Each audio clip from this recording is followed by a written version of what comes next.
জেলা থেকে সরাসরি শুরুতেই আরজিকর নিয়ে একটু কথা বলতেই হবে।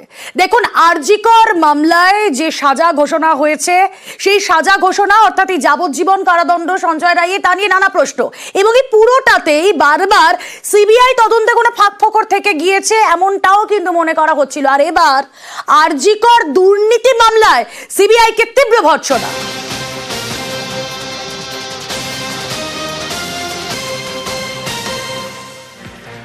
আরজিকর দুর্নীতি মামলায় এবার ক্ষুব্ধ আলিপুর আদালত। সোমবারই সন্দীপ ঘোষের বিচারে ছাড়পত্র রাজ্যের, অর্থাৎ 27শে জানুয়ারির কথা আমরা বলছি। দুদিন পর আদালতকে জানানোয় ক্ষুব্ধ বিচারক, সিবিআইকে তীব্র ভর্ৎসনা। ইনভেস্টিগেটিং অফিসারকে শোকজের হুঁশিয়ারি। আরো একবার জানিয়ে রাখি, আরজিকর মামলায় সিবিআইকে তীব্র ভর্ৎসনা। আরজিকর দুর্নীতি মামলায় ক্ষুব্ধ আলিপুর আদালত।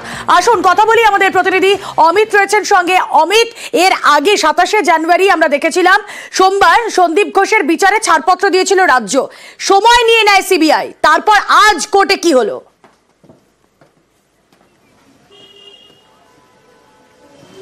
প্রথমে যেতে হবে হচ্ছে সন্দীপ ঘোষ, আশিস পান্ডে, এদের প্রত্যেকের বিরুদ্ধে চার্জশিট দেওয়া হয়েছে সিবিআই তরফে 29শে নভেম্বর।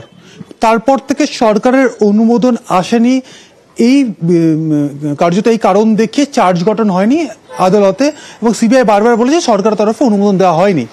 কিন্তু 27শে জানুয়ারি অর্থাৎ আজ থেকে 3 দিন আগে রাজ্য সরকারের তরফে অনুমোদন দেওয়া হয়, কিন্তু সেই বিষয়টি কার্যত আদালতকে জানানো হয়নি সিবিআইয়ের তরফে।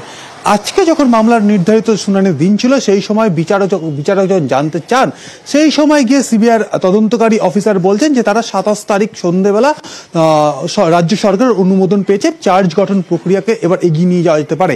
এখানেই আদালত ক্ষুব্ধ হয়েছে। আদালত কার্যত উষ্মা প্রকাশ করেছেন এবং তদন্তকারী অফিসারকে ভৎসনা করেছেন এবং বলেছে তাকে শোকজ করা হতে পারে এবং লিখিতভাবে জবাবদিহি করতে হবে আদালতের কাছে। কেন 27 তারিখ সন্ধ্যেবেলা রাজ্য সরকার অনুমোদন পাওয়ার পরও দুদিন সময় দুদিন সময় নিলেন এই ট্রায়াল কোর্ট বা নিম্ন আদালতকে জানানোর জন্য? কারণ আমরা দেখেছি 28 তারিখে কলকাতা হাইকোর্টকে জানানো হয়েছিল সিবিআই তরফে যে রাজ্য সরকারের তরফে তাদের অনুমোদন এসছে, তারা কিন্তু দুর্নীতি মামলায় চার্জ গঠন করে বিচার প্রক্রিয়া এগিয়ে নিয়ে যেতে চান।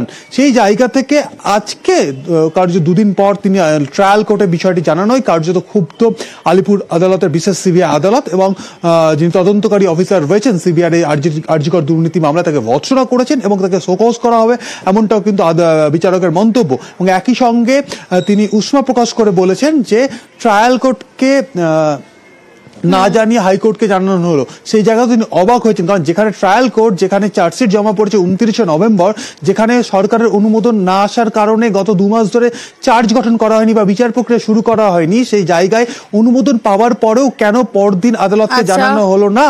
এই জায়গাতে কিন্তু আদালত প্রশ্ন তুলেছে সিবিআইয়ের ভূমিকা নিয়ে। বেশ।